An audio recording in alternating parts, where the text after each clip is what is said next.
Good morning, and today we begin with a comparison by Stephen Dodgson of the available versions of Harold in Italy by Berlioz. After that, there'll be a review of new opera records from John Steen. Composers haven't been all that generous in providing works for solo viola and orchestra, and one of the most important is not strictly speaking a concerto, but a descriptive symphony by Berlioz, his Harold in Italy of 1834, based on Byron's Childe Harold.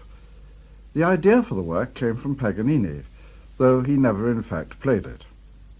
Stephen Dodgson.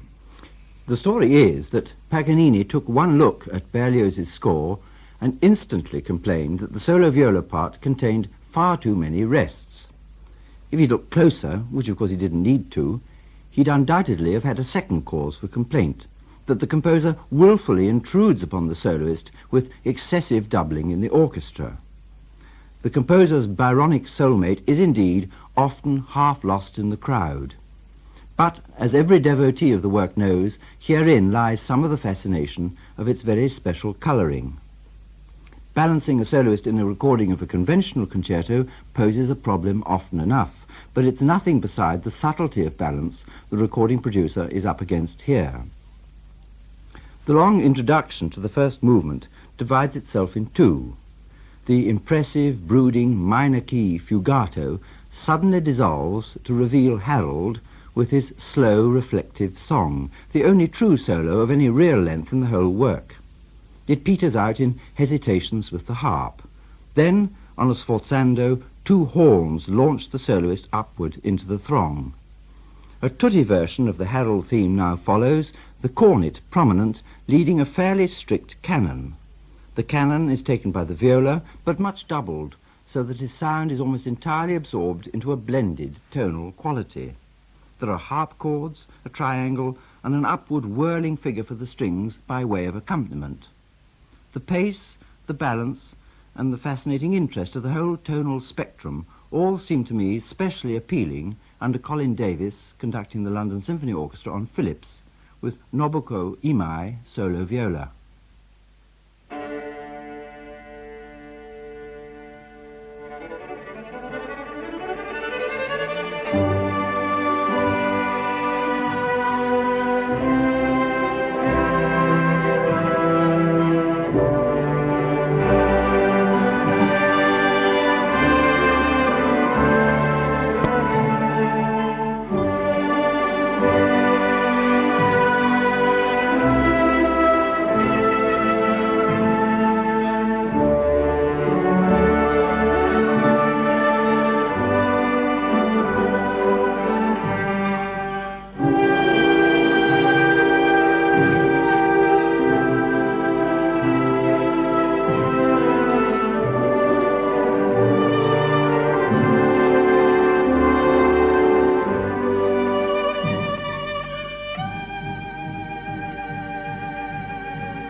Nobuko Imai is probably best known as viola player of the Vermeer String Quartet, and her performance generally has the polished refinement of that renowned group.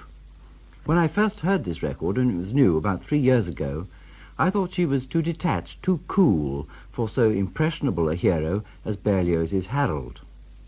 But it comes to me forcibly now how much more I respond to her restraint, alongside the opulent expressiveness brought to the part by Pinchas Zuckerman with the Orchestre de Paris under Daniel Barenboim. This is on CBS, and the balance is wrong in several respects. The soloist is just too close, so that he doesn't get sufficiently absorbed into the crowd during the canon. The harp is ridiculously close up. In fact, the more one listens to the overall balance, the less convincing it seems. the ministrations of the mixer are so very evident. Furthermore, Barenboim drags the pace, and what I can only call the sunlit quality is dimmed, and this rather generally characterizes his view of the work.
With those horn-like ruminations, very sweetly done there by Zuckermann, Harold stands on the brink of the main allegro of the first movement, whose opening paragraph provides a brisk introductory flourish.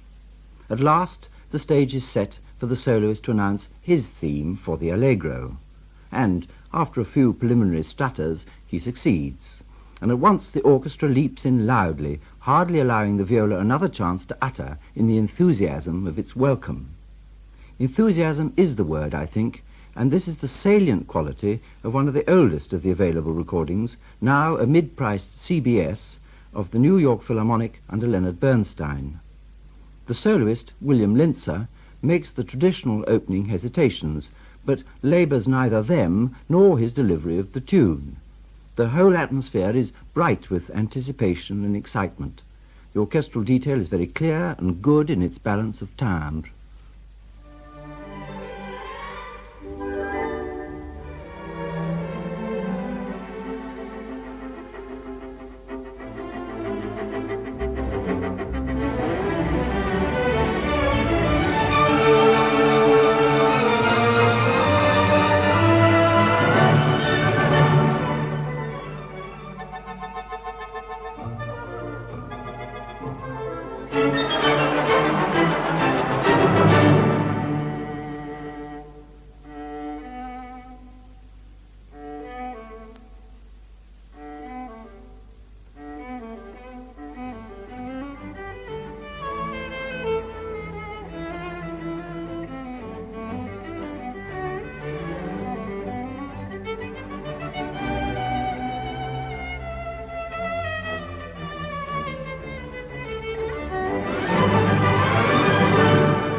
That was Bernstein, William Linzer, and the New York Philharmonic, a version full of an open and appealing vitality. Now, in that same passage, Zubin Mehta and the Israel Philharmonic, with an admirably warm-toned soloist in Daniel Benyamini. This, too, has a brisk speed for the allegro in mind, but reaches it gradually after a more tentative beginning. A more self-conscious interpretative idea, I'd say, and underneath its lively surface with less instinctive affinity with the work's peculiar genius.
This version, with Mehta, Beniamini and the Israel Philharmonic, is on Decca. Surpassed, I feel sure, in vividness as to the notes, as well as in insight into their poetic intention, by versions conducted by Davis, Bernstein, to say nothing of Toscanini, who I'm coming to next. Between them, these four versions, there are two with Bernstein, have so much to offer that I've omitted from my illustrations altogether the Supraphon version with Josef Suk and the Czech Philharmonic conducted by Fischer-Dieskau, which, no matter what one's artistic response, is so badly balanced as to make a mockery of Berlioz's marvellous judgment in these matters. My other omission is also very recently issued by the Cleveland Orchestra under Lorin Maazel, thoroughly dependable on Decca, but hardly ever rising above a fairly routine dullness. Examples from the Pilgrim's March, so difficult to get to move at just the right pace, would show this clearly enough. But in fact, I'm now jumping forward to the other miniature movement for the sake of the probably more telling comparisons it offers between the principal contenders. This is the serenade of the Abruzzi mountaineer to his mistress. A rustic piping over a heavy drone introduces the movement, and soon afterwards the serenade itself, tuned on the cor anglais, is instructed to move at exactly half the speed, for the reason, so typical of Berlioz, that the two are destined to combine in the coda. Here is Toscanini, open-air music all the way. It's the recording of a public concert very late in his long career.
Toscanini's performance of Harold in Italy is all in broad daylight, and there's no mistaking his view of this movement as real outdoor music. This serenader, one feels, has never taken elocution lessons or fussed about his etiquette. And Toscanini keeps his wooing strictly at the half speed asked for, and no less. Colin Davis, who sets his piper going hardly less briskly, gradually allows himself to make a more sentimental fellow of the mountaineer. Mood and motion become increasingly nocturnal after the point where Harold himself wanders onto the scene, gradually inspiring the orchestral strings to join his slow tune as counterpoint to the serenade.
And after Colin Davis, that same passage from Leonard Bernstein. This is from the newer of his two versions, which is with the French National Orchestra in a particularly warm and sonorous recording by HMV. The romantic ideal is close to Davis, I feel, but Bernstein has a quite different concept of the motion.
It's interesting to me how Bernstein has developed as an interpreter of Berlioz, a composer for whom he has long had a strong attachment.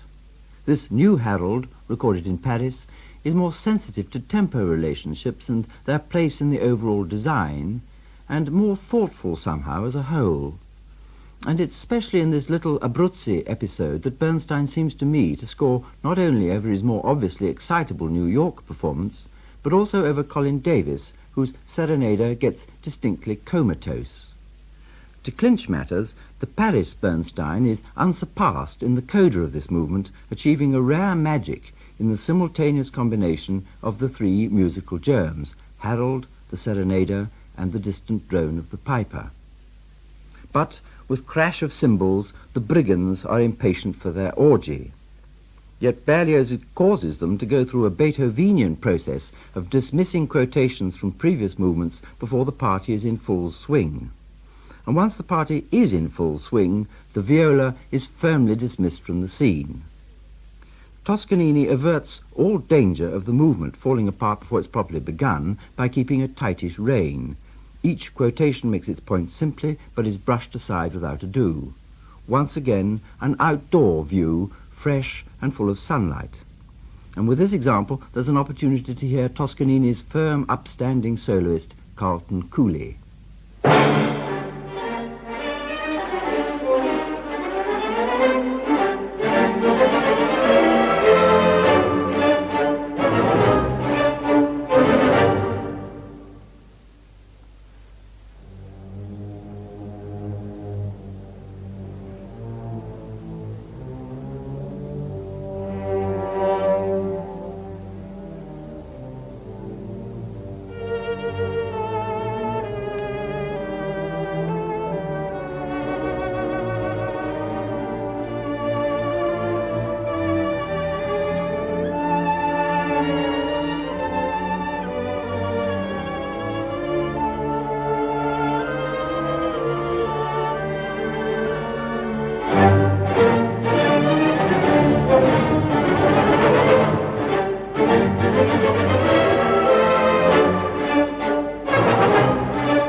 Toscanini's performance of Harold in Italy, recorded live at the Carnegie Hall in 1953, is in the invaluable Arturo Toscanini edition, separately available at bargain price from RCA.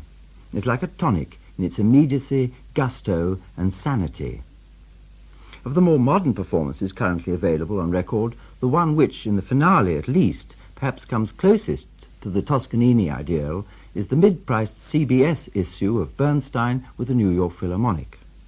The recorded sound is full, heard after Toscanini, though a little thin alongside several others, including Bernstein's own newer recording. That, too, is vital in the finale, but does not actually quite match the vivid exuberance felt in this older version. There's one very un-Toscanini-like feature here, by the way. After the eventual climax arrives and the syncopated chords rocketing across the orchestra, there comes a brief passage of incomparable magnificence, for which Bernstein holds back.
The slowing up for that last magnificent passage, whilst very effective, is of course arbitrary, and Bernstein significantly no longer does it.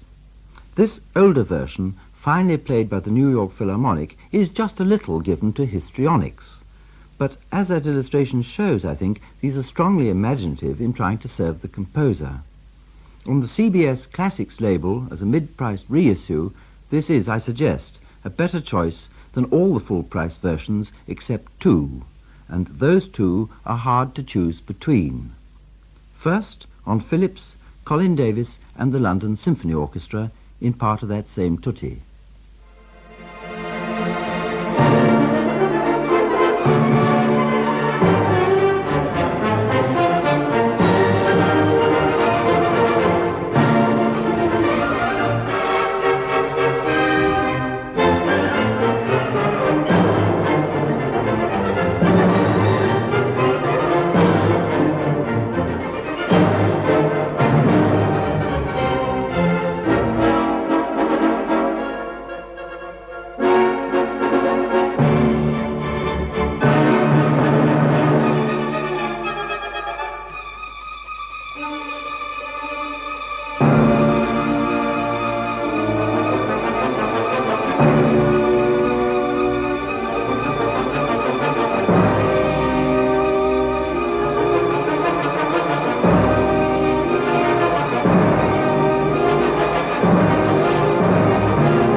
As I said earlier, the brigands are altogether too noisy for Harold, so the viola simply stands aside and lets them get on with it, until, in the coda, there's a sudden hush, and a ghostly vision of the pilgrims marching ever onward rouses Harold to a few softly parting sighs.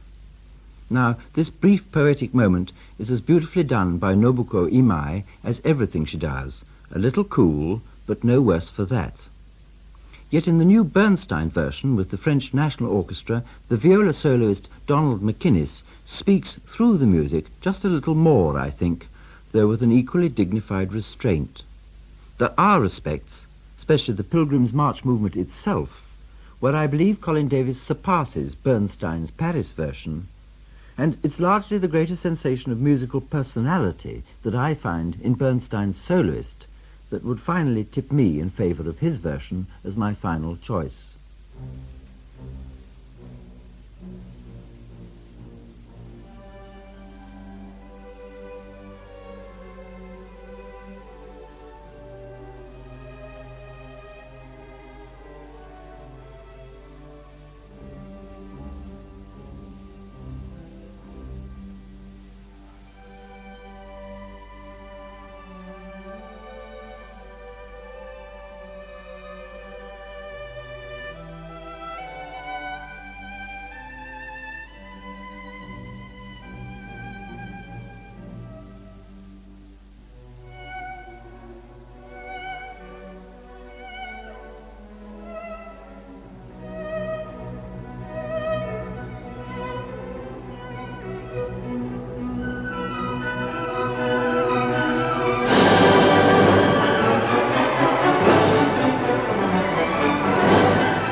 That was from the second of Leonard Bernstein's two recordings of Harold in Italy. It comes at full price from HMV with the number ASD 3389. ASD 3389. And it's also available on cassette. That's the version I shall be introducing next Tuesday evening at 11 o'clock. Bernstein's earlier recording is at mid-price and comes from CBS on 61091. 61091. So in the end it's Bernstein or Bernstein. Now we come to John Steen and recent opera records, many of them reissues. He begins with a singer who's very much in the news this week.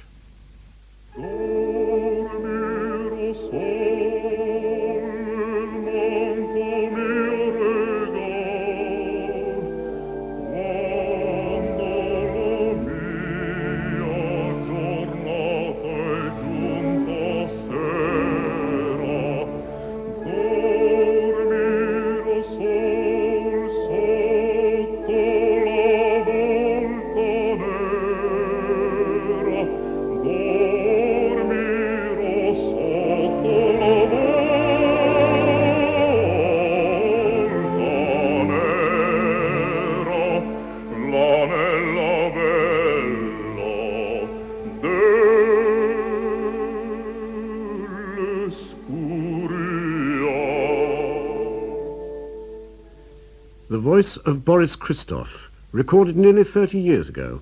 A 3-record album has just come out, and it's a timely tribute by EMI to the great bass, who earlier this week, at the age of 60, made his reappearance at Covent Garden. He's taking part there in 6 performances of Don Carlos as Philip II, one of his finest roles. And it was the opening of Philip's aria that you heard just now, where the king, alone in the Escorial, acknowledges his loneliness and lovelessness. Christoph always sang that opening in a private, indrawn voice, but has nevertheless carried in the theatre as though it were coming from a seat just a row or two in front of you. And I always find it hard to hear the music now in my head without hearing it in Christoph's voice, with its very individual timbre, and with that way he has of broadening and caressing the phrase sotto la volta nera. In this recording from 1950, he's a little more overtly emotional, especially at the end, than he has been in later years. Otherwise, his performances have varied very little. The album represents him well, too, in his other most famous role of Boris Godunov. The monologue, clock scene, prayer and death come from his very first recording sessions, around the time of his debut in the role at Covent Garden. He also sings solos by the 2 other basses in the opera, the monk Pimen and the drunken old reprobate Varlam, who in this song tells with gusto of the havoc he witnessed in the siege of Kazan.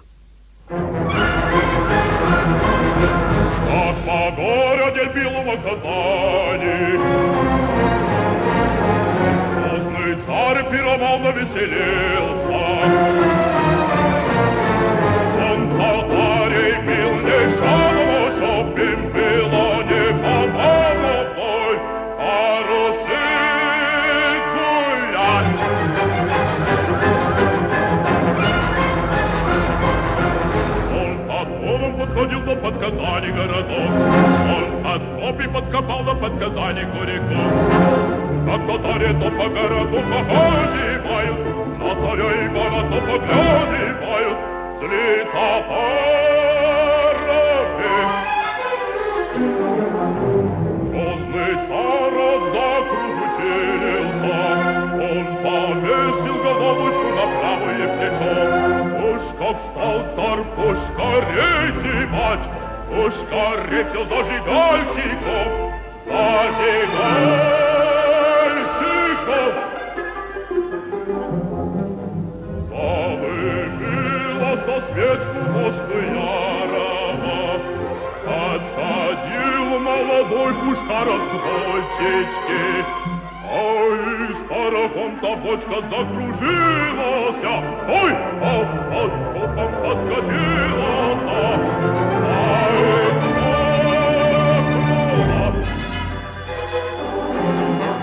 завопили, загалдели с татарами, маги матом заливались, а ему татарович отпущая,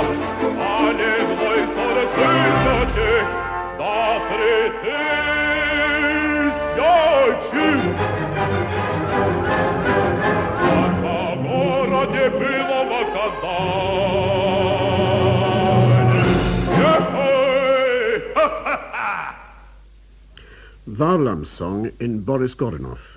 This album of Boris Christoph's early recordings includes 12 previously unpublished items, including some most lovely and haunting Russian songs. The originals from 78 are admirably transferred, and Christoph, of course, is one of the genuinely great singers of the post-war years, and he's heard here at his finest in these records. It's 3 discs, HMV RLS 735, and a firm recommendation, HMV RLS 735.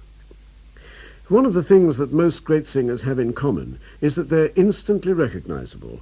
It's so with Christoph, and it was certainly so with Maria Callas.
There's nearly always, to me, a thrill of recognition as one catches the first sound of Callas's voice.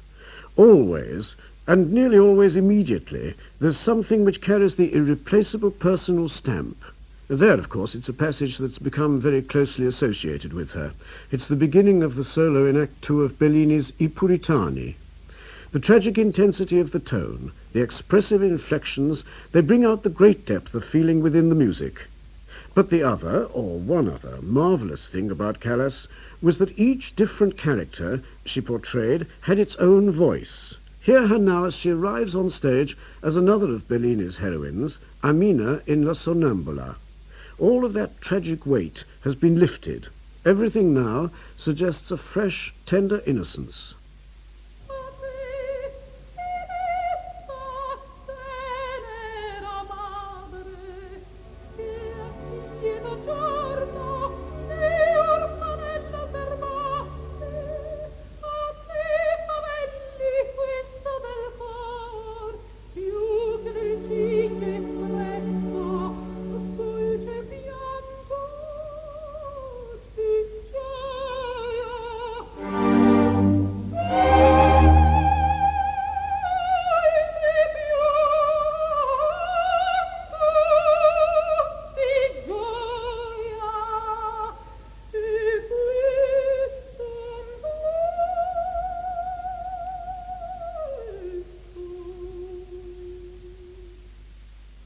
Callas was always the mistress of recitative. That one there is quite an inconspicuous little passage, and I'm sure that with many of the coloratura sopranos who've sung this role, it would have meant little or nothing. But with Callas, such moments were always full of imagination and feeling. Of these 2 Bellini operas, I Puritani is, I'm sure, much the finer, and in many ways this is a good recording, under Serafin, though Giuseppe Di Stefano lacks grace in the exacting tenor role, and Callas herself doesn't always have the right beauty of tone or facility of movement. In some ways, in fact, the second opera, La Sonnambula, is more satisfyingly recorded. It was first issued in 1957, the year of Callas's great success in the opera at La Scala, and it finds her in very best voice. With her is Nicola Monti, a lyric tenor with much sweetness of tone except on the highest notes, and Nicola Zaccaria, who sings the bass aria with remarkable ease and evenness. The idiom of the opera often seems merely pretty and comfortable, yet it has some lovely and touching passages, such as this one near the end of Act 1.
I wonder if you caught in that ensemble a rather fine female voice that wasn't Callas's.